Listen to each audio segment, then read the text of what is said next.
அஸ்ஸலாமு அலைக்கும். இன்றைக்கி நம்மளோட டே 4 ப்ராக்டிஸ் செஷனில் டே 1ல் பார்த்தா ஸ்வேர்ல்ஸ் டாட்ஸை வச்சு 2 பார்டர் டிசைன் தான் பார்க்க போகிறோம். அதுக்கு நம்ம ஒரு 3 லைன் வரைஞ்சி ஒரு போல்ட் லைன் கொடுத்துக்கலாம். அதுக்கப்புறம் ஹம்ஸ் வரைஞ்சிக்கலாம். உங்களுக்கு சின்ன ஹம்ஸ் வேணாலும் போட்டுக்கலாம், பெரிய ஹம்ஸ் வேணாலும் போட்டுக்கலாம். நான் உங்களுக்கு சின்ன ஹம்ஸ் தான் போட்டு காமிச்சிருக்கேன்.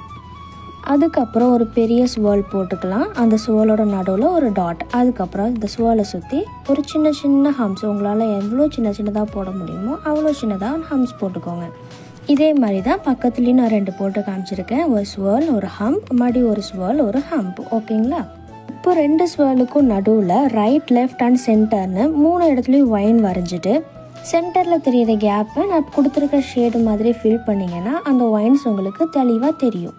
அதுக்கப்புறம் அதை இன்னும் எலிகண்ட்டாக ஆக்கிறதுக்காக நான் டாட்ஸ் வச்சுருக்கேன். உங்களுக்கு வேணும்னா 3 டாட்ஸ் வச்சுக்கலாம், இல்லைனா கேப் இருக்கிறத பொறுத்து ஒரு டாட் கூட வச்சுக்கலாம்.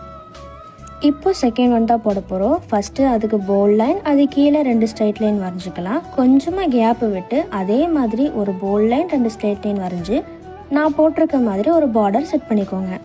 அதுக்கப்புறம் டே 1ல் பார்த்த டாட்ஸ் தான் நான் உங்களுக்கு இங்கே வரைஞ்சி காமிச்சிருக்கேன்.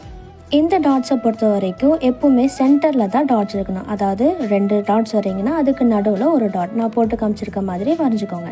ஃபஸ்ட்டு ஒரு 5 டாட் வரைஞ்சிருக்கேன், அடுத்த லைனில் 4 டாட் வரைஞ்சிருக்கேன். எல்லா டாட்ஸுமே சென்டரில் தான் இருக்குது. இந்த 2 பார்டர் டிசைன்ஸை ப்ராக்டிஸ் பண்ணுங்கள். மறக்காமல் என்ன டிசைன் போடலான்னு கமெண்ட் பண்ணுங்கள். நாளைக்கு பார்க்கலாம். பாய்.